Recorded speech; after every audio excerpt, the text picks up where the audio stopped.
Привет! Сегодня квасим капусту.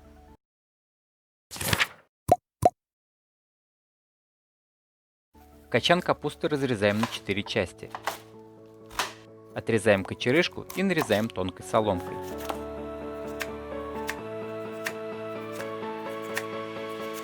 Укладываем капусту в кастрюлю. Берем большую морковь, натираем на крупной терке и отправляем к капусте. Добавляем 2 столовые ложки соли с горкой, только обычной. Йодированная соль убивает хруст.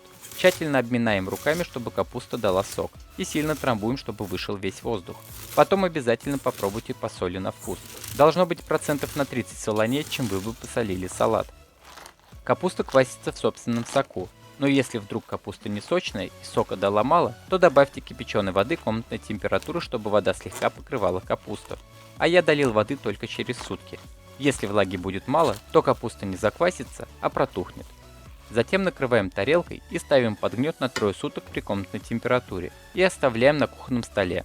Сверху обязательно накройте полотенцем, чтобы не садилась пыль. 2-3 раза в сутки обязательно протыкайте капусту ножом до дна, чтобы выходил углекислый газ.